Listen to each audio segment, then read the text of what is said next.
So welcome everyone to the 2026 Snape lecture. I'm Alex Robson, Deputy Chair of the Productivity Commission, and it's great to see so many people in attendance today. And also we've got a lot of people online as well, so welcome. My first order of business is to note that obviously our Chair, Danielle Wood, is not here today. She sends her apologies. She's away in Indonesia doing other things and with other commitments, very important work, but you're in good hands tonight with me, hopefully. I'd like to begin by acknowledging the traditional custodians of the lands on which we're all meeting, the Wurundjeri people of the Kulin Nation. I'd like to pay my respects to elders past and present and extend that respect and acknowledgement to any Aboriginal and Torres Strait Islander people here with us today. Next order of business is I'd like to warmly welcome Richard's family, his children, Richard and Fiona. Very warm welcome to you. They've advised that Yvonne, Richard's wife, would have attended if she could tonight, but thank you for being here as we honour Richard. Also with us tonight is Bill Scales, past Chair of the Industry Commission. Welcome, Bill, and a great source of quotes on the automotive industry, which I've used before in various presentations. So welcome, Bill. The Snape lecture has a long history at the PC. We revived it in 2024 after a 7-year hiatus. The renewal is something that we're very much committed to. It reflects our ongoing wish to ensure that the PC continues to play an active role in contemporary policy debates, as well as our desire to honour the Commission's history, and Richard Snape was a very important part of that history. It's conceived as a tribute to him in 2023, recognising both his significant contributions to our organisation and his influence on trade policy, which is kind of an important topic today and becoming increasingly important in day-to-day discussions, as all of our staff and commissioners well know. Professor Richard Snape is among the Commission's most esteemed alumni and served a very important position as Deputy Chair of the Productivity Commission.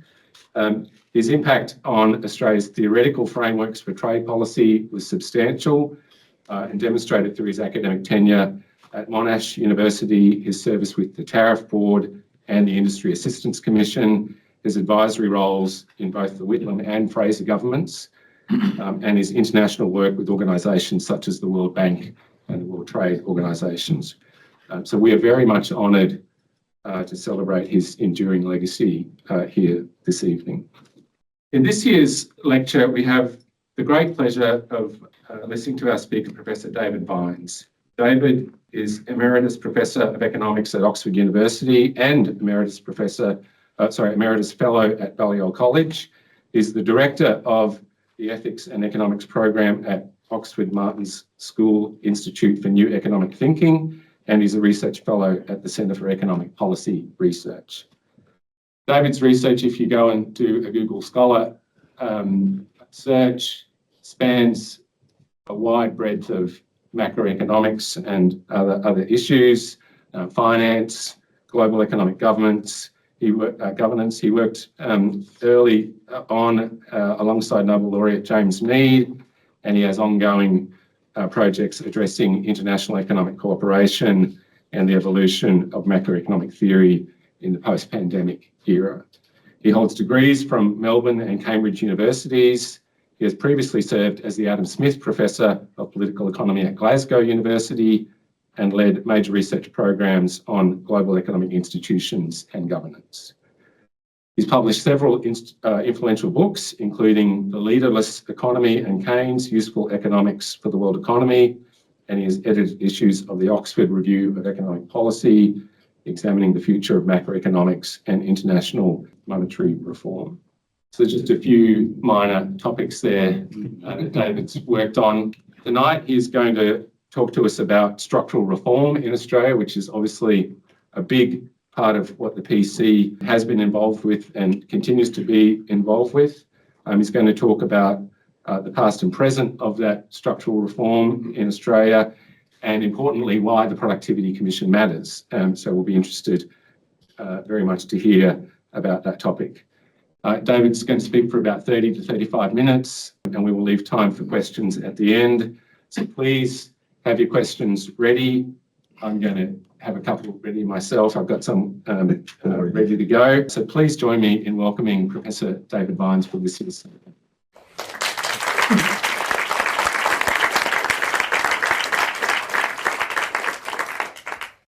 Thank you very much, Alex. There's me and my title and the opening picture. And so let me begin. It's such an honour to have been asked to give this lecture here, especially since I'm an Australian who's lived and worked in the United Kingdom for more than 50 years. I met Richard and Yvonne Snape just once in Washington with Max Corden when I was visiting there. Max and Dorothy had me for dinner, and Max and Richard and Yvonne were there at dinner too. I'm very glad to welcome Richard and Fiona. Fiona was just saying to me how much they loved their time. Richard and Fiona loved their time in Washington. I think they spent a large amount of their time with Max and Dorothy, a very interesting group. It was a privilege for me as a young person to come in and see them I was going to say at work and play together, and that's very much what it was like. I'd heard much about Richard's research on trade policy and also the admirable work he did as one of the very early members of the Monash department, building up that economics department at Monash. I myself had the privilege of studying economics at Melbourne, graduating in 1971. We were taught in what was then, and I think still is, a wonderful honours economics degree program, which gave us much insight into economic policy making in a small open economy.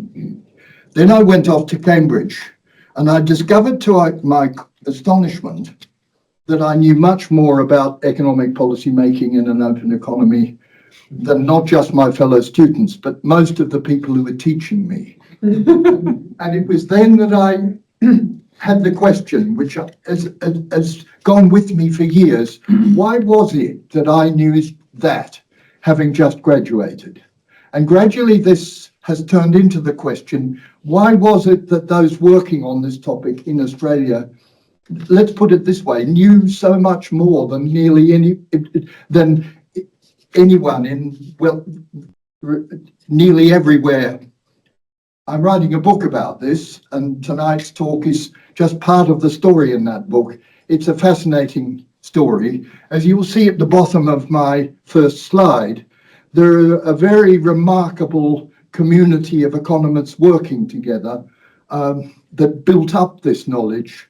And I'm going to give you a bit of my understanding of that community's work and how it feeds into the picture about the Productivity Commission. What's so distinctive about Australia, I've discovered studying and working in Britain, is that in Australia, those economic policy decisions are seriously and carefully discussed in public view. And the Productivity Commission plays a central role both in giving advice and in encouraging that careful and serious discussion. Next on this first slide, I list just how distinctive this set of conversations in Australia have been. A focus on big structural change, not particular issues, but big broad issues as well as particular, with a micro reform, but within a very well specified macroeconomic framework. And I'll be coming back and forwards to that macro constraint on micro thinking, leading, as I said, to serious, public, open, careful discussion. And the Productivity Commission has been crucial in this discussion. My talk will have 6 parts. I put it there. The key macro ideas I will begin with, creating the Productivity Commission as an institution to help implement these ideas, to repurpose the tariff board in doing that, a very interesting story. Thirdly, building modelling skills to use in the pursuit of these ideas. And then fourthly, what happened in the Hawke-Keating era. Fifthly, what we can learn standing back about the general process developed in that period and carried forward. And finally, the very significant challenges for the future. And so we begin right back in the late 1920s. The Brigden report was an astonishing piece of work asked by the Prime Minister of Giblin to produce first a committee, which was in his committee quickly joined, there he is at the top, by Giblin and Copeland. Giblin already looking in that picture like the wise old man that everybody would consult when they needed thoughtful understanding of what to do about something. We know that the most important thing they did right from the beginning was understand the need for sectoral analysis. I've spent my life as a macroeconomist thinking about output as a function of capital and labour, one commodity world production function. And I've thought about Keynesian economics as demand for that one commodity output. And I've thought about international economics as selling more of our one commodity stuff internationally. Right back then cannot begin, they said, until you have an analysis with three sectors. They then went on to discuss their policy problem, protectionism, arguing that protection can, by increasing the price of importable goods in the economy, enable those firms to pay higher wages and enable this wage increase to spread throughout the economy, damaging the farming sector, probably leaving the non-traded goods sector in the middle between advantage in the importables and disadvantage to the exportables and non-tradables in the middle. And fundamentally, this whole structure in enabling paying a higher wage, as they thought, being what they thought of as their policy to encourage immigration and build the nation. That's 1929, serious microeconomics. 1 year later, with the collapse of export prices in 1930, there begins serious macroeconomics, led by Giblin in an astonishing inaugural lecture at Melbourne University, in which he just says, suppose that the income of farmers falls in half, and it just had. The price of wool had collapsed during that 6-month period before his lecture. Then he said, the farmers will spend less money in Melbourne. Let's do Melbourne. And those in Melbourne producing and selling non-tradable goods will get less income, and they'll spend less, and they'll spend less, and they'll spend less. There's a multiplier. Why doesn't it go all the way? It doesn't, to the bottom, because there's a propensity to import of a third. We all can do the mental arithmetic. And so the multiplier is 3. What's more, they said, if we quit the gold standard, I didn't quite put it, they didn't use that word. If we decide to leave the gold standard and devalue, let's say by 50%, then we will cancel this reduction in spending power of the farmers in the city. We have a policy to deal with this macroeconomic disaster that Giblin had just described. This is 6 years before Keynes' general theory, and it begins macroeconomics in Australia. So now, by that time, they have a clear micro framework and they understand macro. This story takes the Australian economists well into the Second World War, important role they play in the run-up to Bretton Woods, important role back home they play in the Finance and Economic Committee in Canberra. I'm not going to talk about that. These ideas, however, are important in both of those things, and they carry them forward. The 1950s of an extraordinary period. This is now the ANU, the new university in Canberra, where Trevor Swan, aged 30, becomes the first professor. And we all know the Swan diagram of internal and external balance. We all know how he showed that in order to achieve both full employment and external balance, two targets, you need two instruments, fiscal policy and real exchange rate policy. That was his story. There's a whole interesting discussion of where and how he comes to that set of ideas, fundamental in all of what I'm going to say that follows. Notice how much that's built on what Giblin has already said in the 1930s, but systematizing it. Then second is Max Corden, back from studying with James Mead at the LSE, advocating the liberalisation of trade, undoing the ideas about protectionism that the Brigden Committee had, but again arguing in the same structural terms as the Brigden Committee, namely that when you reduce protectionism, you not only damage the import sector, which everyone was concerned with, but in a well-managed economy in which the currency is depreciated at the same time, you stimulate the export sector. So what a reduction in protection is doing is moving resources from one sector to the other. And then thirdly, Trevor Swan, again, wonderful beginning of his extraordinary paper on theory of economic growth, which begins with the sentence, now we've sorted out internal and external balance, we can think about what happens when the economy grows. And off he goes. The key story is that if you're going to have this rapid migration policy, important for the Giblin report period, central to policy making, you're going to need to save a lot, or you'll end up on a solo Swan growth path with a low capital to output ratio and a not well off group of people. That was the underpinning for Swan producing his version of that growth story.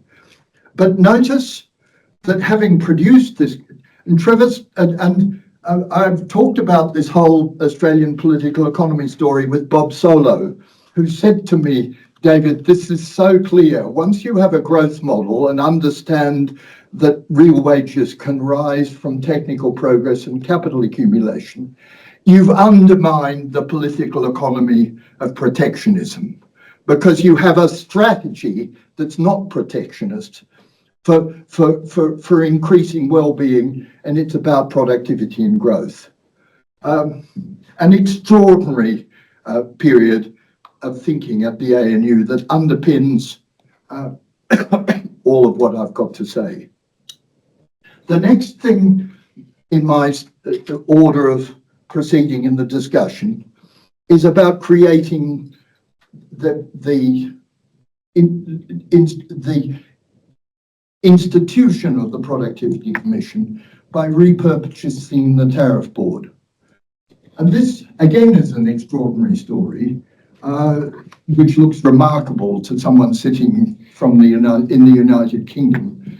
And you all know this story. Alf Rattigan, the safe pair of hands to maintain the protectionist stance of the Tariff Board, comes in to discover that what his institution is doing makes no sense. And because he, being a good civil servant, sees that the task is protectionism, which is both economic and efficient, it's in the legislation, and there is no way of understanding what that means. At the same time, Max Corden, having done that theoretical work that I described to you earlier, having come back from the LSE, Max, also an inquisitive man, says, well, I'd better understand what these people do when they do protectionism. And he describes made-to-measure tariffs as, again, ridiculous, with no proper criteria that stops anyone from going to Canberra and saying, I make hot water bottles, they come in very cheaply from Germany, I deserve protectionism, please give it to me. Why not? There's no criteria. The camera goes forward to 1964. By now, Sir John Crawford has entered my story. There he is, this wonderfully thoughtful man who's already a very distinguished civil servant previously, now back at the ANU as director of the Research School of Pacific and Asian Studies, playing an important role in the Vernon Committee and its report in 1964. We all know that Menzies instantly rejected that report. What's in a way more interesting is that its purpose was, roughly speaking, to implement what it was that Rattigan sought for, a more rational and sensible policy about protectionism, and to begin to understand what that more rational policy might be, building on the work of Max Corden on effective protection. Because Max, not only discovering that there was no clear rationale for protectionism, also discovered that when you look carefully, once you've studied the input-output table, protection on inputs into an output radically changed how well protected the output industry was, with the result that chaos in the description of what the effective rates of protection were. Vernon report not received, but out there in the wisdom, and gradually Rattigan gets to work to implement a new change in the work of his institution. Over the next 30 years, in a way that you're familiar with, the Tariff Board was gradually reinvented, first to the Industries Assistance Commission, a report by Crawford again in 1973 for Whitlam led to this. Then later, as the Industry Commission, and finally as the Productivity Commission, and working in the direction that Rattigan had wanted to push. Initially very, very strongly resisted.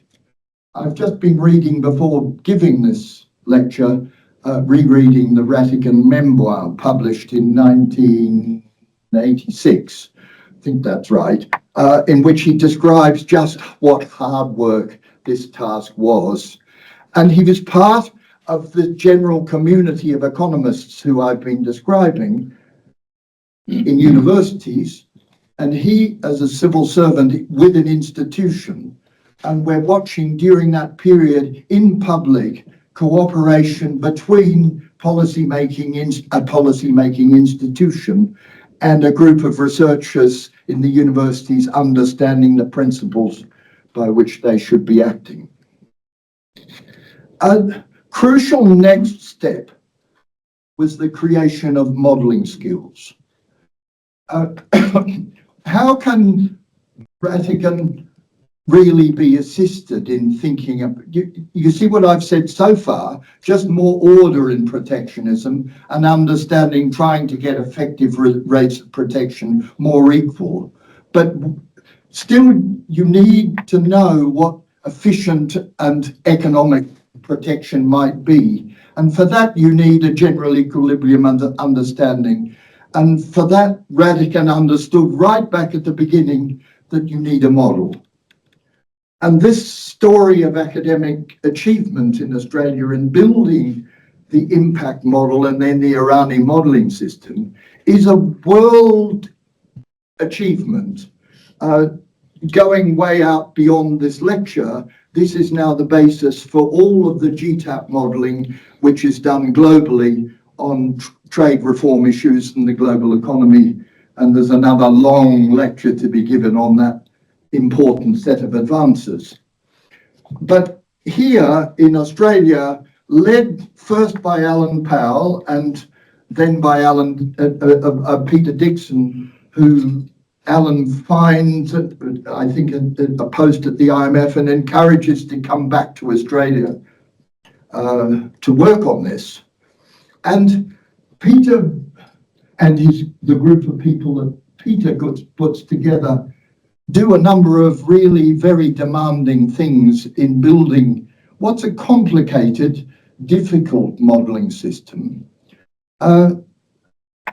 I've been in this game for so many years. And I know that many people look at CGE models and say, difficult, complicated, please turn the page.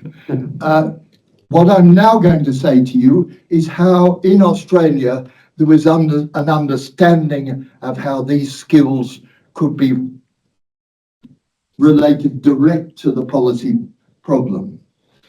Let's run the camera forward to 1978, when the Labor government has given way to the Fraser government. Time of difficulty. Sir John Crawford is again in the picture when Prime Minister Fraser asks him to lead a study group on structural adjustment. The economy is suffering from unemployment, and there are two things that might be done to deal with this: expand the economy. But Trevor Swan has told us that just expanding the economy could run it into external deficit. Simulations, and here I am with our economy, with tradables, demand for tradables here and supply of tradables there equal, but with demand for non-tradables much less than supply of non-tradables. And so 1978, the economy with significant unemployment. What policy? If you just push this way, you create an external deficit. And interestingly, it's good for Victoria. That crowding out of export industries doesn't matter so much in Victoria, and the advantage to non-tradable industries is particularly good for Melbourne. What you also need to do is twist relative prices so that consumers move onto this axis this way, because tradables become more expensive and people substitute away from them towards non-tradables. Similarly, producers move towards tradables, and you are able then to expand the economy in this direction and ensure that there is no external deficit that emerges. If you'd only done the devaluation, that's good for Queensland and Western Australia, the export, and parts of New South Wales. What was wonderful about this first out there simulation was that it showed to 100 sector detail that if you did what Trevor Swan wanted for macro policy in these circumstances, nearly every industry would benefit. And you had a proper documentation modelled out there in public, defendable, to lead the discussion. Secondly, very soon afterwards, Max Corden comes on the scene again, as he so often did, saying, here we are with a protected economy, and because there is protection, there is the relative prices in the world, there's the relative prices inside the tariff at home, supporting importables, relative, and the importables are clothing and exportables are wheat.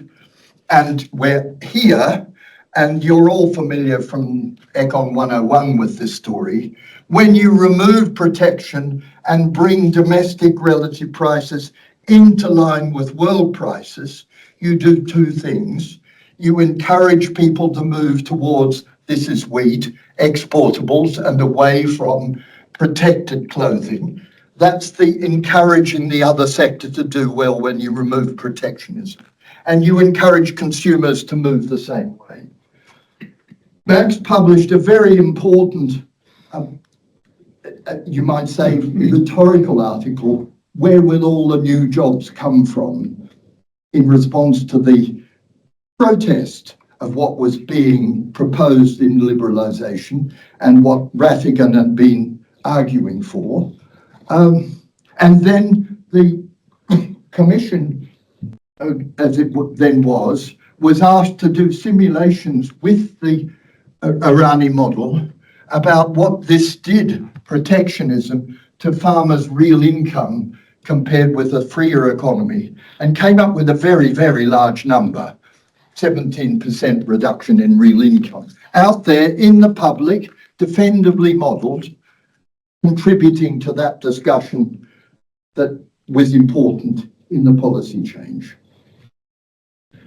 Furthermore, this modelling system was, thanks to Peter and his colleagues, enormously adaptable. I've produced this photograph of the various bits of extension that the Irani model was made to do. And if you just look at this slide, this is the grape and wine industry. This is Tasmanian regional autonomy, dairy processing, chemicals, road transport, and so on. Guess who wrote this paper? Alan Powell and none other than Richard Snape in 1992, reviewing the importance of this modelling enterprise in carrying clear intellectual understanding of what the Commission and those working in universities were advocating. Now we go to the last few slides, which is putting all this in place in actual, and I want to say just one last thing about that previous conclusion by quoting from the Powell and Snape paper just about this modelling. They conclude their paper by saying this modelling system became influential not just because the tool had caught the imagination of some economists, best economists in Australia, notably Dixon and his colleagues, but because it was the right tool for the policy problems at hand. CGE analysis wouldn't have survived, this is Snape and Powell saying this, in policy circles if the quality of the research had been below the demanding standards that were set by Dixon's group. Off we go and ask what happened when I was locating that bit of the discussion around the time of Crawford's 1978 study group on structural adjustment. Run the camera forward to the election of the Labour government. There's a history of Rattigan's work, this intellectual work, popular discussion, which means that when the government came to power, it could rely on support and informed public opinion for a broad range of reforms to trade policy. And you can see how much the background work matters. And as Ross Garno, who is part of this game, has said to me, how very carefully this reliance on public support was fostered by making sure that it was gradual enough to be acceptable and also to be done in a growing economy, in which case it's always easier to manage these adjustment processes than when you have a zero-sum game.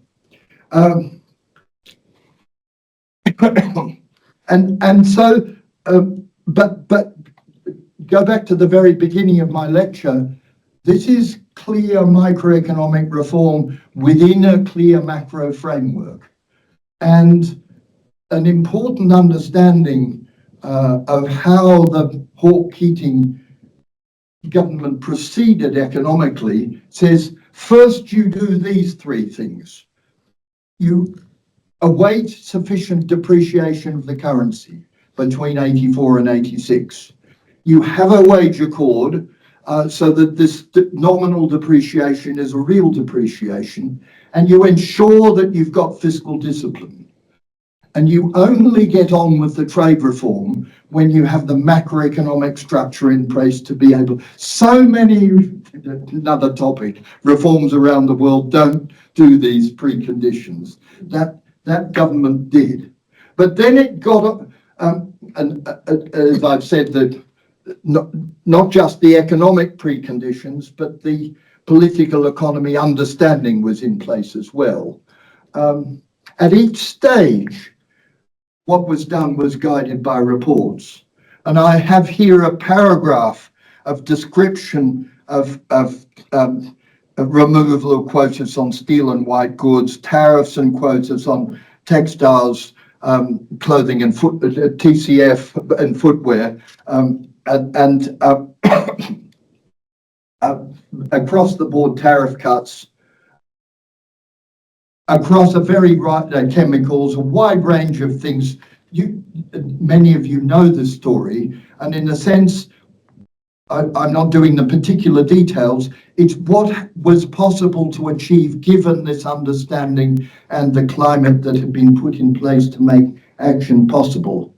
But as each stage happened, outcomes were guided by reports and actions of the Commission. And I'm going to talk about that process in a little bit more in my next slide.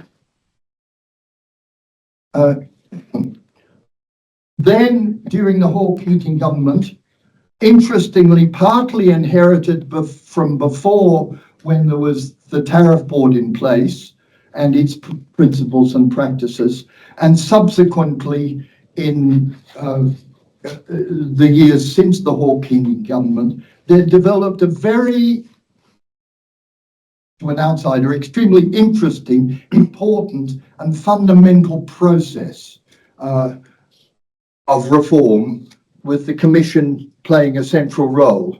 You all know this slide because it's your job of work to do all this, but it's, to me, remarkable, and I'll just quickly remind you and others watching online what's on this slide. When a reform is contemplated, very often, importantly often, a public inquiry is held, organised by the Commission. Economy-wide inputs, very early on modelling discussions. The modellers talk to the practical people on the ground, so there is a clear mix of insights as between very technical CGE analysis and knowledge on the ground. A draft circulated calling for comment. And this practice of drafts has been very important. They've explained to me that quite often first pass doesn't quite understand. Some objections are just difficult and annoying, but other objections are fundamentally helpful at getting stuff clear. But then what follows is really important. Tabled in Parliament, discussed by Parliament, bound by legislation to consider the reports. Parliament can decide to implement them, or instead it can equally determine not to do so, although it must then explain to Parliament why it has reached such a decision. To someone who, in Britain, this just seems astonishing, as the discipline that this imposes on the conduct of the necessary reform process that the economy goes through and needs to go through. So we come to the end. Look at the history that I've told you, how it's underpinned by the process that I've described. There's been a lot of years covered. We're going forward. As we do so, the Commission has been asked, was some 5 years ago, to undertake a regular series of inquiries into productivity performance. It goes on doing this on a continuing basis. The last one published only a few weeks ago, up on a very interesting document up on the web. But the task has become particularly pressing because of AI, which is going to transform so many things in ways we don't all yet completely understand.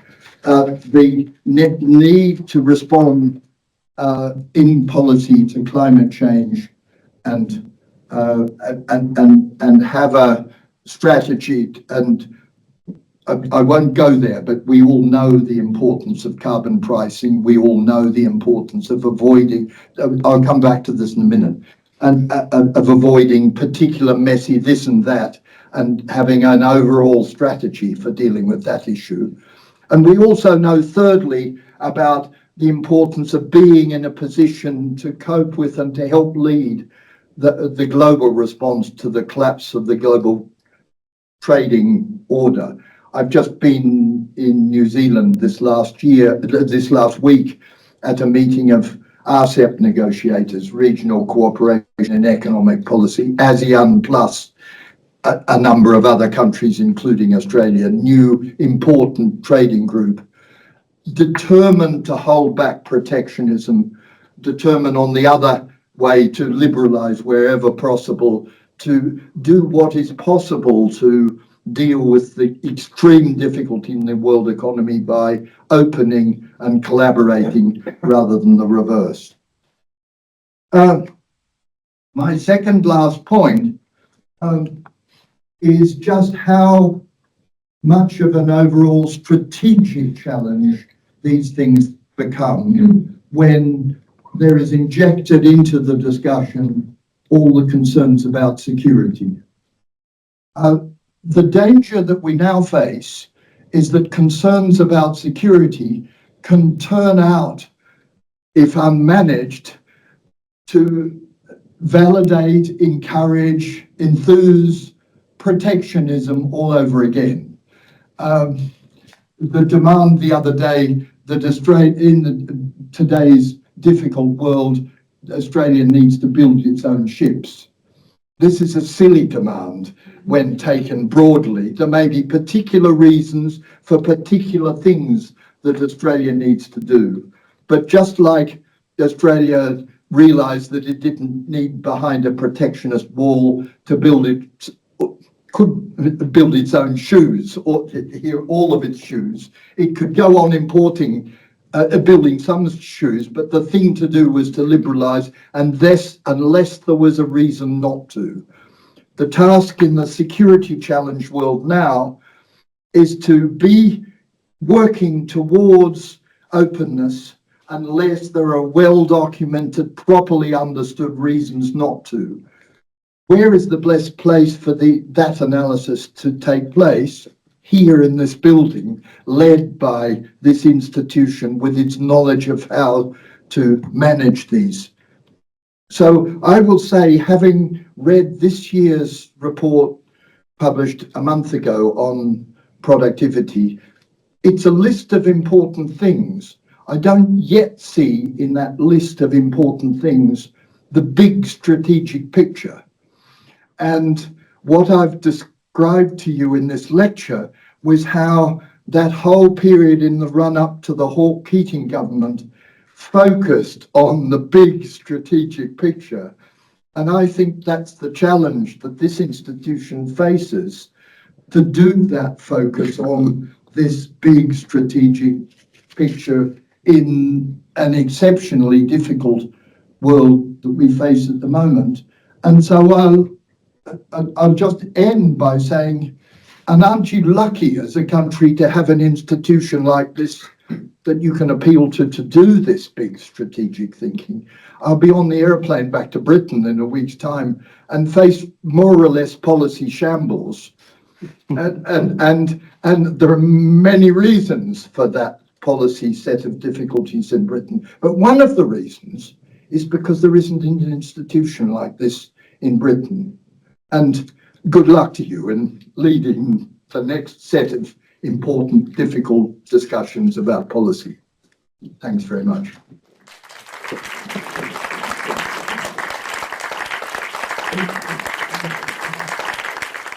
Thank you, David. Come and take a seat. It's a wonderful trip down memory lane. So please raise your hands if you've got a question for David. We'll let you gather your thoughts and take a bit of a break.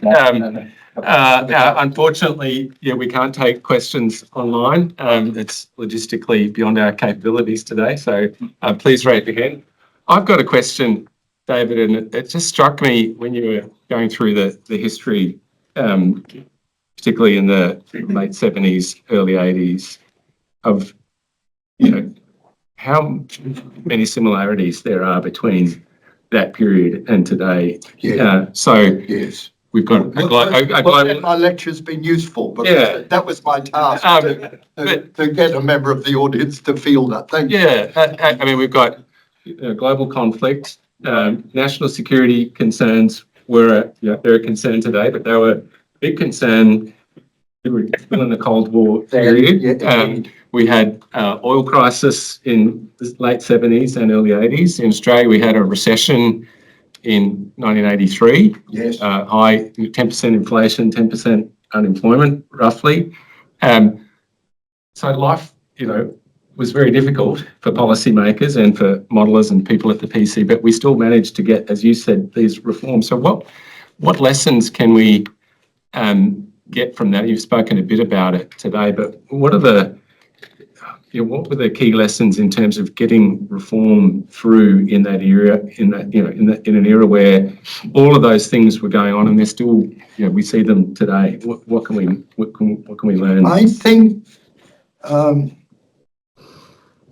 here in an outsider, and I am not a specialist in the history of that period, but people have talked to me a lot about the Expenditure Review Committee, and led by the Prime Minister with capable, trusted people whose task it was to bring everything together.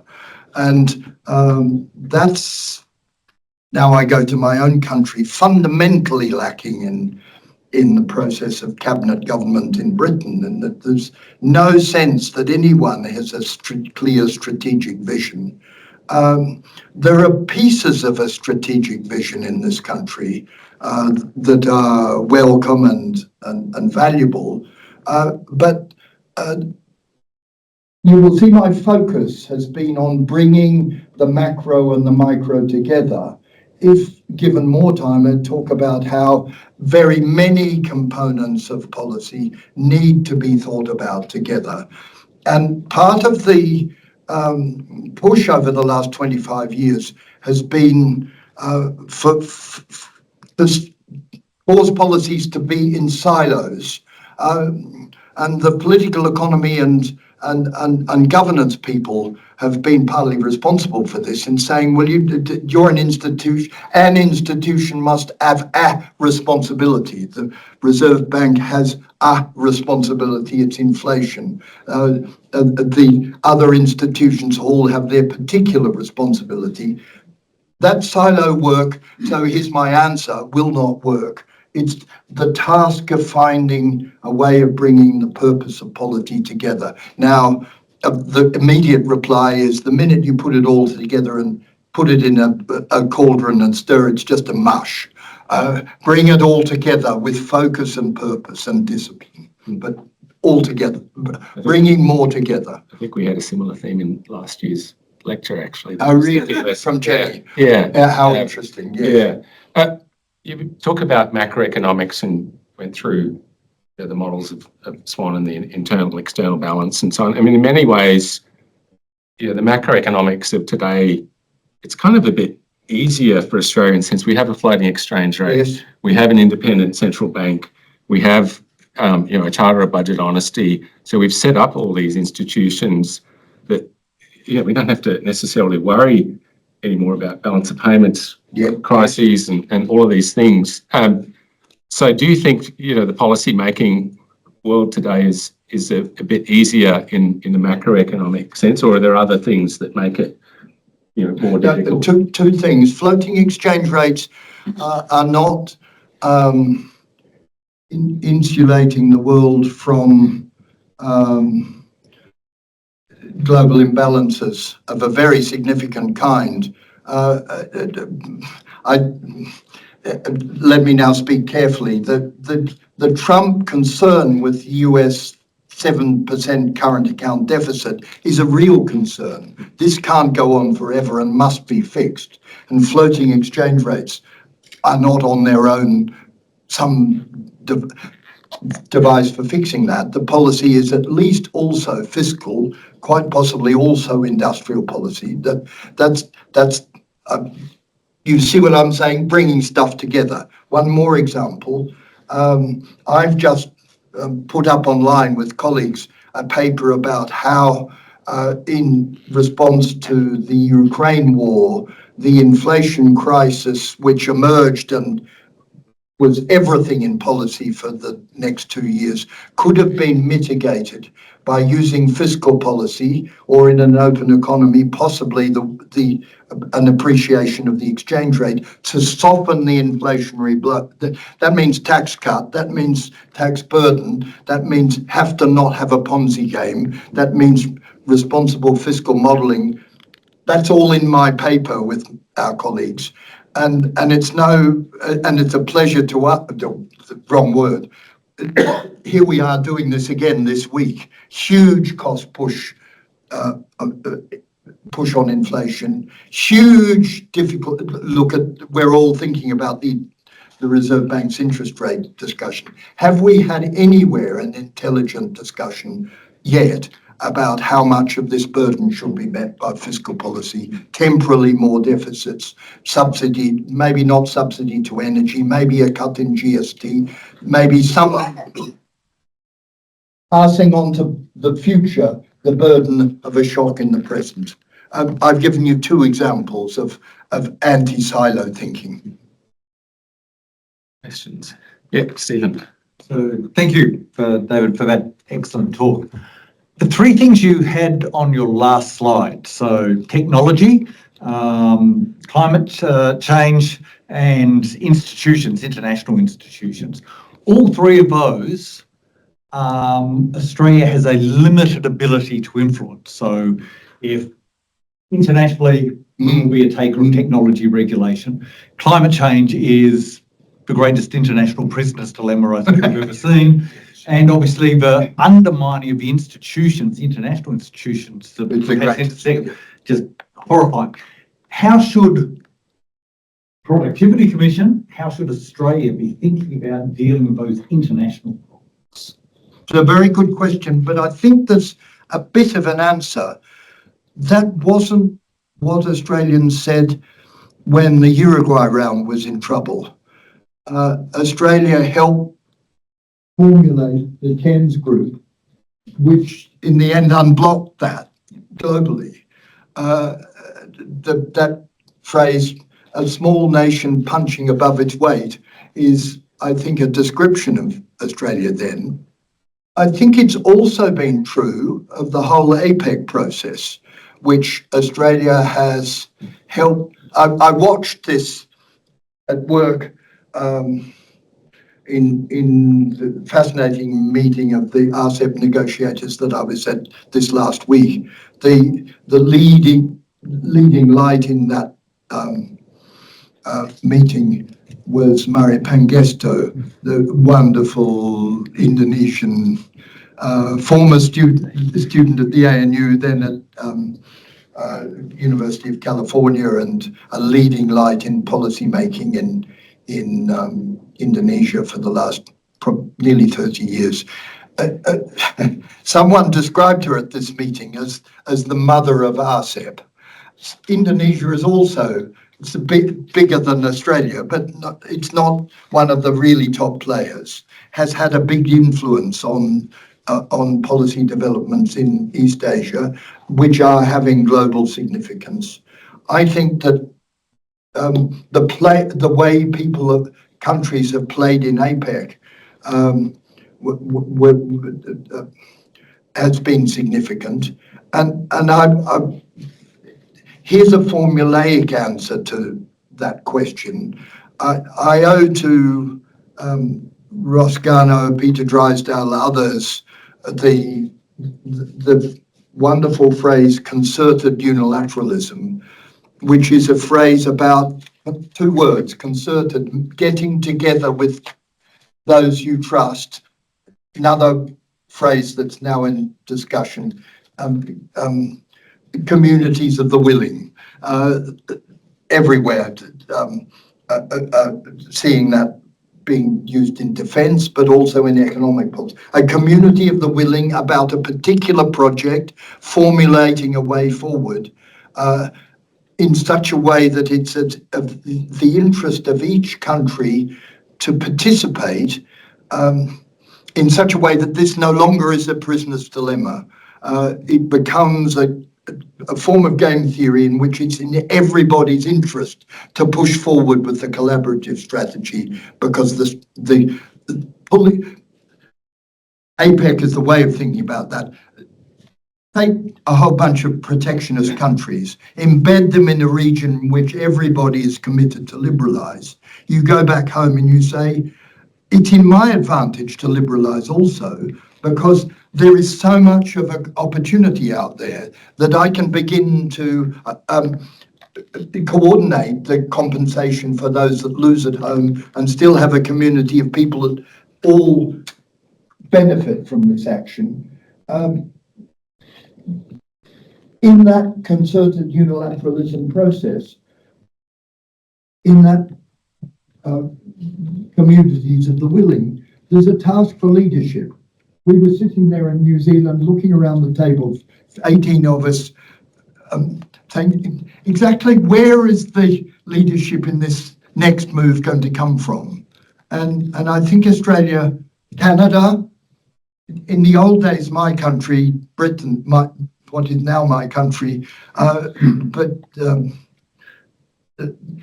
not effectively in the last few years, sadly, all have seen an opportunity. So piece by piece, gradual, I'm just saying there will be opportunities and they need to be grabbed, and there needs to be leadership in exploiting them. Ross. Following on from Stephen's point, there's one big problem in the breakdown of the world trading system. It's Trump's United States. There's one bigger problem than anything else in the world climate problem. It's Trump's United States. There's one big problem in developing the regulatory systems to make rapid growth of artificial intelligence consistent with the public interest, and that's the vested interests working their way through Mr. Trump's United States. How far can we get through the rest of the world at keeping openness and international cooperation alive? And one little fact that keeps coming into my mind when I think of this, the post-war period, but especially the 70s, the 80s, the 90s, the first decade of this century, unique in world history for expansion of global trade and rapid economic growth in what we call developing countries. Quite a lot ceased to be developing countries, or several ceased to be developing countries through success in that time. That required access to global markets.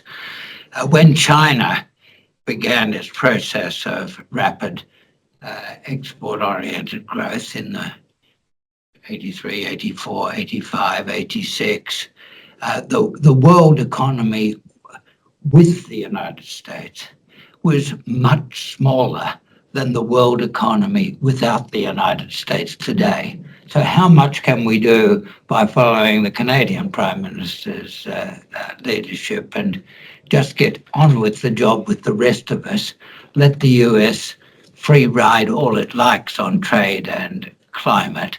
How far can we get with the rest of us maintaining an international cooperation? That's a $64 million question. And I think the answer is quite a long way. Because we will be able, if we keep, and this was self-evidently clear to me amongst this discussion amongst East Asian countries in New Zealand last week. Roughly speaking, these countries said, we are still the most fast-growing region of the world. It's in our interest collaboratively together to keep this going. In the end, we will be able to show to the United States that we can do things without them.